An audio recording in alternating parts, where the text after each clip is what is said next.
now on to our special segment that is Travel Thursday.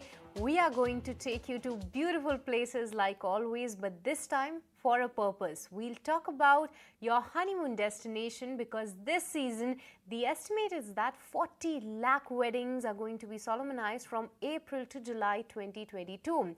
But we'll not go mainstream, but also we'll try to explore some Hatke destinations with Preeti Parthasarathy, who is the founder of Peppy Travel Girl. Hi Preeti, good to have you in the show. I'm sure you must have traveled a lot of places and you must have come up with a long list. But firstly, for our viewers that are looking to have some unique destinations for their honeymoon, which is the first one that you have on your radar and what all we can experience there? Hi, Srishti. It's really nice to be here. And you're right, of all the places that I've been to, shortlisting a few was a daunting task. But when we're talking about honeymoons, I guess the whirlwind that surrounds a wedding can leave couples feeling so tired and drained, not to mention it can be an expensive affair. So when it comes to a honeymoon, I totally understand the need for a fun, relaxing break that also doesn't hurt the pocket too much, which is what has helped me finalize 3 destinations that I want to talk about. And the first one that I want to go for is something that is usually on people's minds, at least in terms of the continent, but not really considered on quintessential lists as such. Europe is usually on people's minds when they want to consider a romantic getaway, someplace beautiful with lovely things to do, lots to see, which is why my first recommendation is a European country. I want to start with a destination that isn't considered stereotypically romantic or isn't part of the usual quintessential Europe trip, but deserves attention for everything that it has to offer. The country of Hungary, and the city of Budapest to begin with. Hungary is rich with culture, and Budapest itself has mesmerizing architecture, stunning landscapes, a wide variety of food, rich culture and history. It's an ideal destination for couples who really want to explore, discover, be a little adventurous, go offbeat, but also kick back and relax a little bit. Budapest offers a lot of free activities such as walking tours, and these are things that you don't need to really pay a single penny for.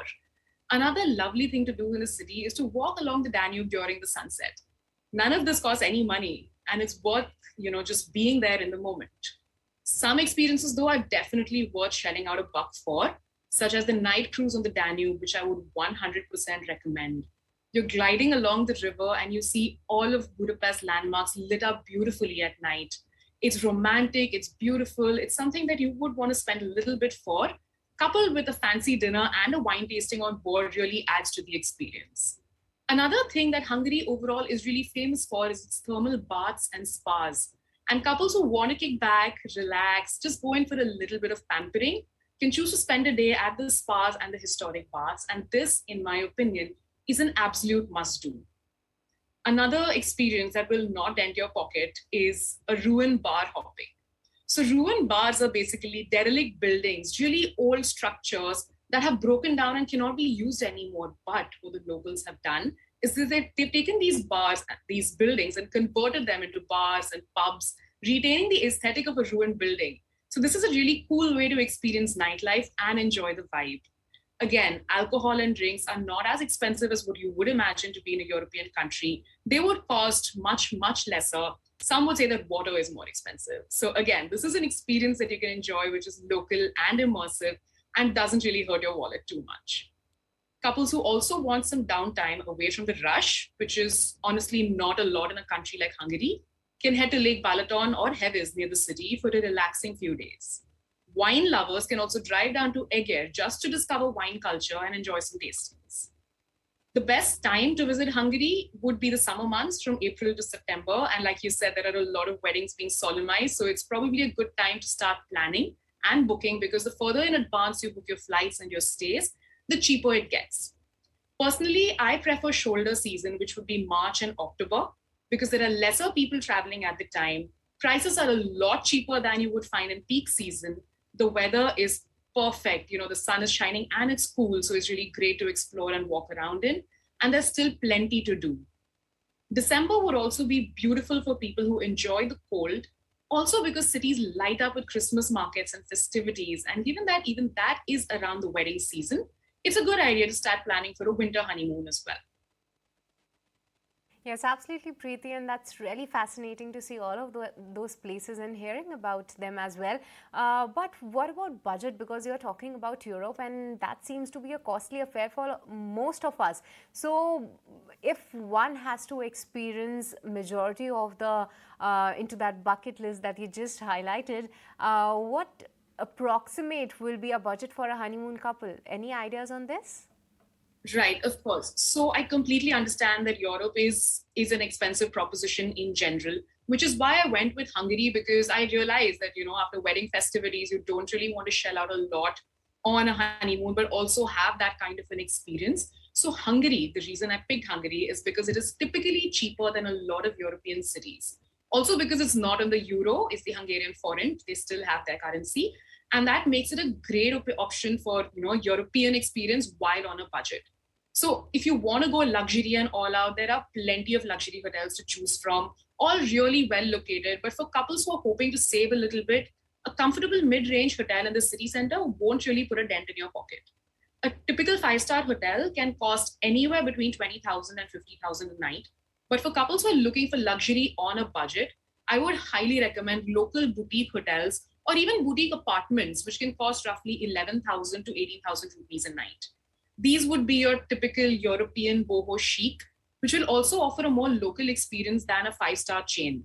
If you still want to go cheaper than that, there are decent options available at 8,000 to 10,000 rupees as well. And this is something that I would actually recommend because when you're traveling and you're being adventurous and there is so much to see, you're going to be spending much lesser time in the room than you would on maybe, say, a staycation. So going cheaper on accommodation would help you experience the city while having a very local experience. Also, because Hungary is small, Budapest is a small city, everything is very closely located. For a 7-day trip, I would ascertain a budget of about 2.5 to 3 lakhs. And a good way to minimize this further would be to make sure that you're booking your flights in advance, book your stays in advance, whatever internal transit you're looking for within the cities or the countries itself in Europe. Book everything in advance because the closer it gets to your travel dates, the more expensive it becomes.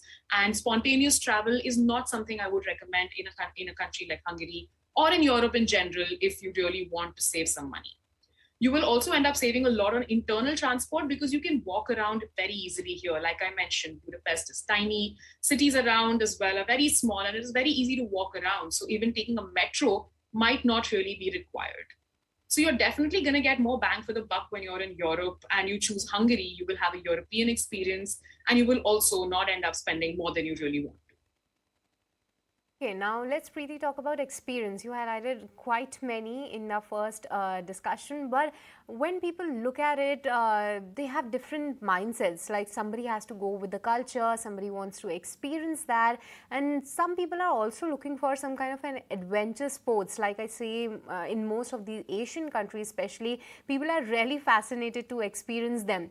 Something on the list that you have for us which is related to culture, adventure, and something more than what you just mentioned. Right, right. I'm actually glad you mentioned, adventure, culture, and all of that because I found the perfect mix of all of this in Taiwan. Taiwan is such an underrated country. It's a tiny country and is, again, not usually the first choice for someone who wants to visit Southeast or East Asia. Usually you would see options like Indonesia or Japan, these cropping up quite often. But I spent a couple of weeks in Taiwan and I found that this tiny little country is packed with things to do for everybody, whether you're looking for cultural immersion, whether you want to chase after adventure, just spend some time in nature, whether sunrises and sunsets are your thing. Even if you just want to explore the city bustle and spend time in proper crowded cities, or if you just want to sit back and relax, there is literally something for everyone. So something that is really, really a must do in Taiwan is to explore the country's natural heritage. And the country is peppered with national parks, so much of geology and natural heritage is waiting to be discovered. Hiking in the Taroko Gorge, climbing hiking trails in Alishan, going to the Yangmingshan National Park, especially in autumn. There are so many hiking trails here that you can just go and spend an entire day or 2 days or 3 days or as long as you want. This is another country that is really famous for hot springs. So couples might also want to take off to Beitou for a day at the spas if relaxing is your thing. Destinations within Taiwan that I would recommend include Taipei. Again, this is a destination that you would arrive in And if you're a city person, then this is where you will get a real glimpse of what living in Taiwan is like. You will really discover the country's culture here. Like there's a blend of Confucian culture and indigenous Taiwanese, and also the Chinese influence, which you'll get to learn a lot about when you visit the temples and you just spend some time with the locals. Taipei is also a great base to springboard for day trips to places like Beitou, again for the spas and the hot springs. Shifen and Jufen, which is really, really beautiful. These are tiny towns just near Taiwan, a train ride away. Both can be done in a day. Again, lots of culture and a very quaint kind of a vibe. Lots of food as well. Yangmingshan is another day trip. Like I've already spoken about the natural heritage. So, you can go hiking in Yangmingshan, hiking in Taroko Gorge for natural, again, geology and the landscapes and the streams and the colors.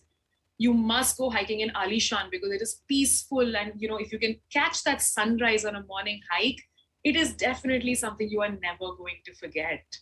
A city like Taichung would have a lot to offer for people who love art or just want to spend some time cafe hopping and just walk around the city and explore street markets and flea markets and stuff like that. That's something that Taichung would definitely offer.